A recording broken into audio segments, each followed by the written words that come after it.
बचा सकता है।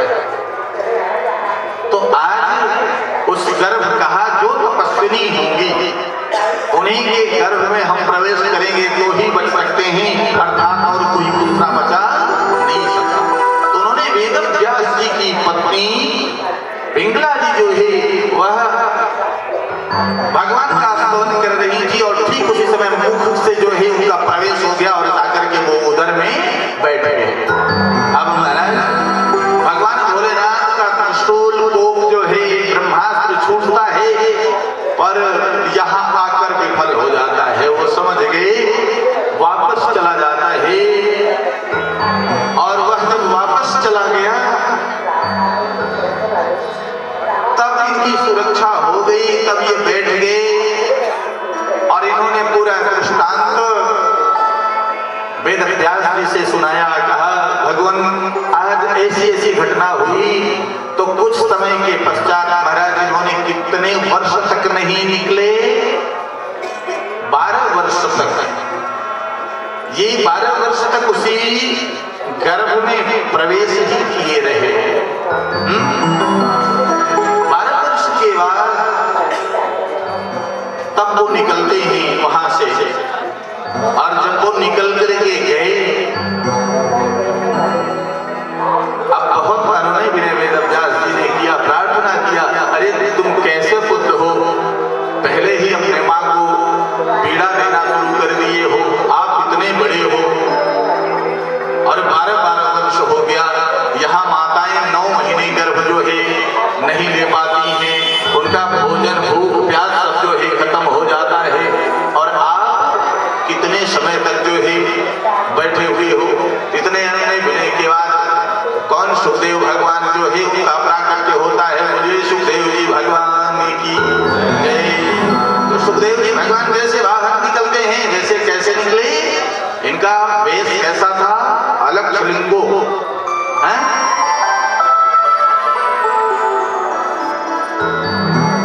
ये उसी अवस्था में 12 वर्ष की अवस्था में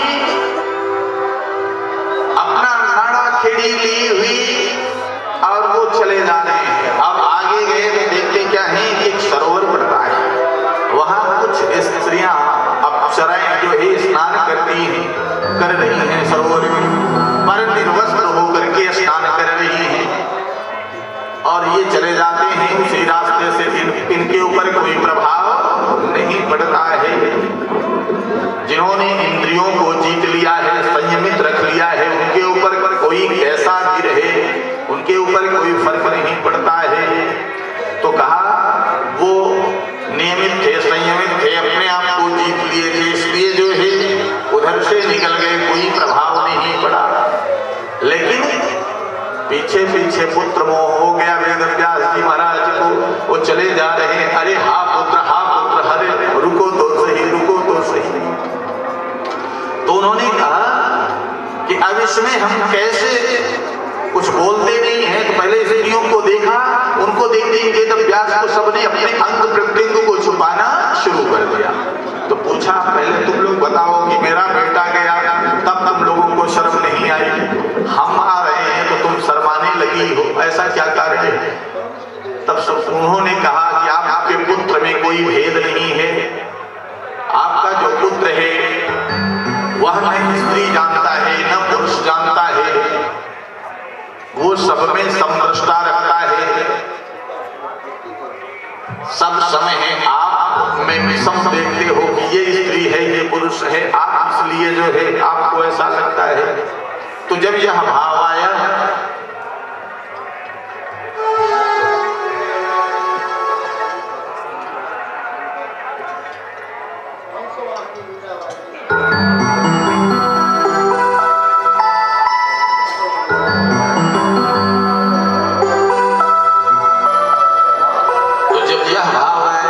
कहते हैं अब पुत्र को रोके तो कैसे रोके। तो एक श्लोक सुनाया, क्या सुनाया,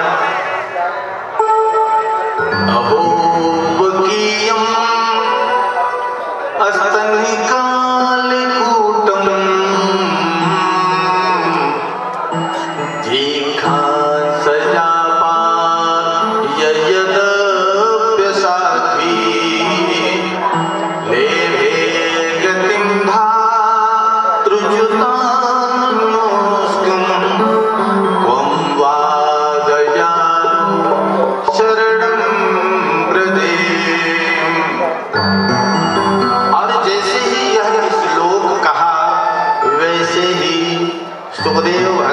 रुक गए। कहा क्या कहा, फिर से कहिए, कहा फिर से कहिए।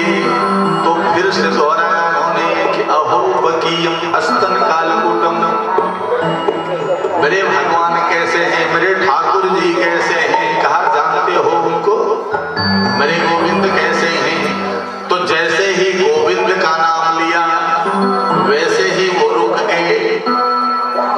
देखो भक्त जब सत्संग होती है तो भक्त वहां जो है अपना डेरा जमा देता है, अपना आसन लगा लेता है। यही निशानियां हैं सत्संग के। वो प्रेमी होते हैं जो भगवान की चर्चाएं होती हैं, भगवान की गुण धाम लीला रूप, जब इसका जब विवेचना होती है तो भक्त लोग बड़े आनंदित होते हैं, मंत्रमुग्ध हो जाते हैं। तो वो अपनी लीला को सुनने के लिए, भगवान की लीला देखने के लिए इसलिए जो है वो रुक जाते हैं। वो रुक गए तो कहा जानते हो बुद्ध, ऐसे पता नहीं कितने श्लोक हैं हमारे पास, और तुम अगर वापस चले चलो तो हम तुम्हें सुनाते ही रहेंगे ऐसे श्लोक। तो कहा अच्छा। तब उन्होंने उनको भी सुनाया और यही श्लोक सुनाते गए। तो कहा ये महाराज वही सुखदेव जी हैं, ये अब इनका उम्र जो है पूरे भागवत कैसे इन्होंने कंठस्थ किया, कैसे उसकी विवेचना की, इसलिए कि भगवान के मुखारविंद से, भगवान शिव के मुखारविंद से जिन्होंने श्रवण किया है उसका विशेष फल प्राप्त होता है। यह मैंने कई बार आप लोगों को अंदर सत्संग में जिक्र कर दिया है। जब सुबह में हम सत्संग करते हैं तो उसमें बहुत सी सारी चीजों को आपको बता रखे हैं। तो भगवान शिव के से यह कथा सुनने के कारण जो है वह और इसकी महत्ता जो है बढ़ जाती है। तो कहा इसकी महत्ता और बढ़ गई। तो इन्होंने 4 वर्ष, अब 4 वर्ष तक और खूब विशेष इस पर रमण किया। पुनः 16 वर्ष की अवस्था में ये पहुंचते हैं। कहा तब ये घोषणा हुई कि कोई राजा परीक्षित को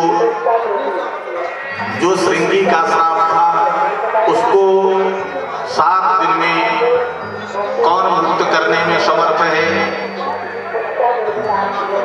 तब सभी संतों ने हाथ खड़े किए। तब देखा तो वेद व्यास जी ने बताया कि मेरा पुत्र ही समर्थ है इस कथा को कहने में।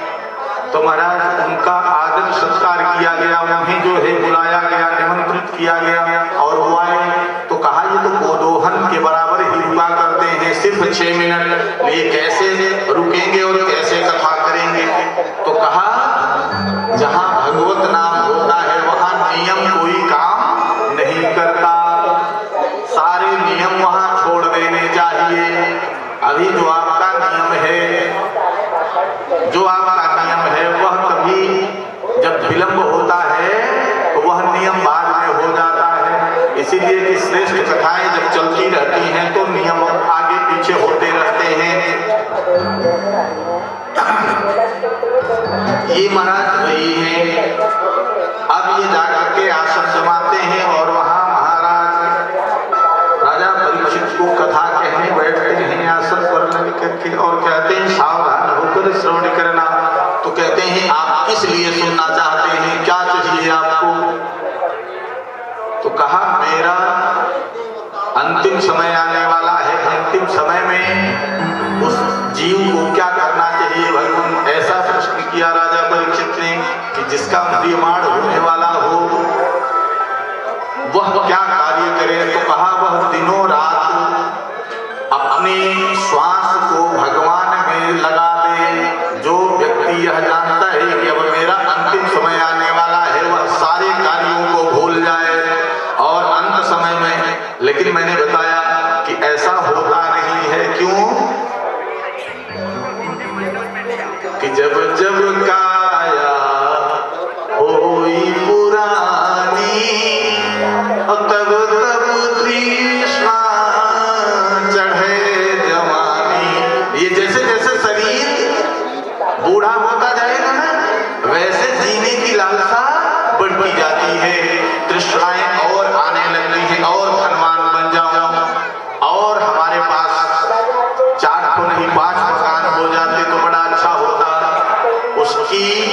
चीजें भरती नहीं है।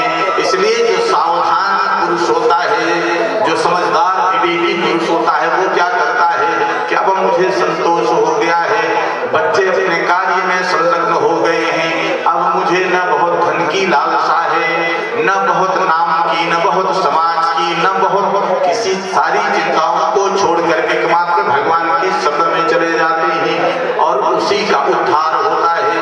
वही मोक्षगामी होता है, वही स्वर्गवासी होता है, वही वैकुंठवासी होता है। अन्यत्र कहा बाकी ये जीवन कैसा होता है, तो कहा बताया कि ये मनुष्य जन्म बड़ा कैसा है कि बाजी चौपड़ की लगी। ये बाजी है, शतरंज का खेल है, जीवन एक शतरंज है। ऐसा बोला जाता है कि जीवन एक शतरंज है, एक जुआ है, यह जिंदगानी एक जुआ है। तो कहा अगर खेल सकते हो तो खेल लो, रिस्क लेना ही होगा और नहीं तो गड़बड़ तो होगा ही। अगर यह जीवन मिला है तो रिस्क ले लो, राम नाम लेकर के देखा जाएगा जो होगा, फिर धन चला जाए, माया आवे न आवे, पर भगवत नाम से प्रेम कर लो और यही रिस्क है, यही जो है। लेकिन ये रिस्क आपको उठा देगा। ये क्या है कि बाजी चौपड़ की लगी, पौ पर अटकी आए, अब की पौजो ना पड़ो, फिर 84 जाए। संत महापुरुष लोग इस बात को कहते हैं अगर अब की बार आपका सावधान होकर सही कदम नहीं पड़ता है तो आप पुनः 84 में चले जाओगे, क्योंकि ये आपके कर्मों का फल या शरीर नहीं है। फिर किसका फल है? भगवान की कृपा का प्रसाद है ये शरीर, इसको आप अपना कर्म मत मानिएगा।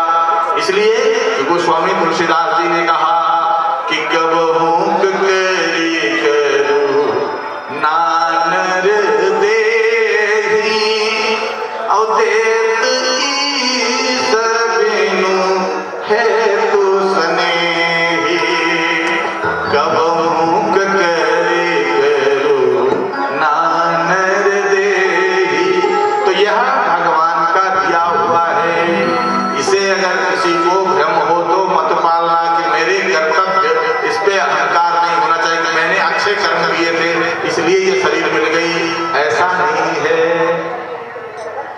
वो करुणा करके कृपा किए हैं आपके ऊपर, तब जा करके आपको नर्तन प्राप्त हुआ है। और जब यह नर्तन प्राप्त हुआ है तो बना लो प्यारे, क्योंकि अब आगे मिले कि ना मिले, बस इसी जन्म में जो है हम साध लेंगे। इसलिए भगवान से प्रेम कर लो और सब ठीक हो जाएगा। तो ऐसी बहुत सी सारी कथाएं हैं तो पारंगत किए। तो कहा प्रियमाण पुरुष का क्या कर्तव्य है, क्या करना चाहिए क्या नहीं, तो कहा सब कुछ त्याग कर, सब कुछ छोड़कर, जिसकी मृत्यु समीप में हो वो एक चित्त से, मन से, वचन से, कर्म से भगवान को अपने आप को अर्पण कर दे। कैसा कर दे? समर्पण हो जाए, उनके चरणों में चला जाए। हमने तो भगवान को ही चढ़ा दिया, अब भगवान की इच्छा जैसी हो वैसा करें। हम तो भगवत नाम में लग गए, उसी का उद्धार हो पाएगा, नहीं तो महाराज सब गड़बड़ हो जाएगा। इसके बाद फिर तो जब यह बैठे और प्रारंभ कर दिए तो बहुत से सारे 24 अवतारों की कथाएं होने लगी। भगवान के 24 अवतार थे। बताया कि उन्होंने इतने अवतार धारण करने की क्या जरूरत भगवान को पड़ गई, आखिर 24 अवतार क्यों लिया उन्होंने, क्या कारण था इसका? तो बताते हैं कि देखो महाराज, समय समय पर भगवान भक्तों के साथ में, जब भगवान की भी खेलने की इच्छा होती है, क्रीड़ा करने की इच्छा होती है, तो क्या भगवान अकेले करेंगे क्या? अपने भक्तों के साथ ही खेला करते हैं। जैसे बच्चे जब खेलने की इच्छा होती है तो 2-4 घरों के बच्चे इकट्ठे होकर तब खेलते हैं। और जब यह खेलते खेलते और पहले मिट्टी का घर बनाते, तो वैसे भगवान को भी जब खेलने की इच्छा होती है तो एको हम बहुश्यामी, कहा अपने आप के ही शरीर से संरचनाएं करने लगते हैं। वह रचना करते करते बहुत से सारे बना लेते हैं और बना करके फिर तब वो क्रीड़ा करते हैं। तो यह यह भगवान की क्रीड़ा होने लगी है तो 24 अवतारों में ये अवतार आते हैं। तो इन अवतारों में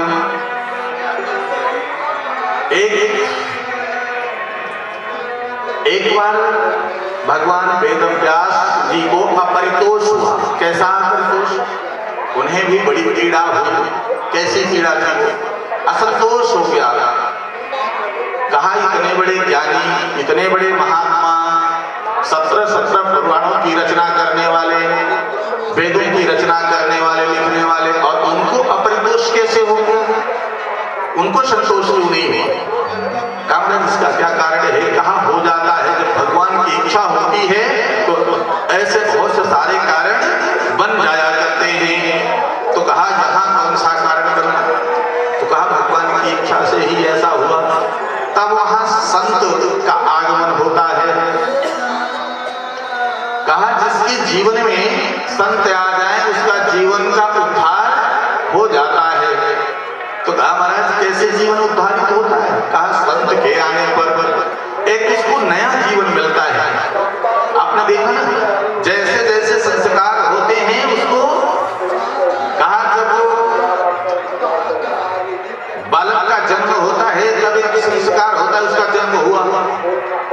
और फिर एक जन्म कब होता है? जब दीक्षा संस्कार होता है तब भी एक नया जन्म होता है। दीक्षा संस्कार होने में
नमस्कार।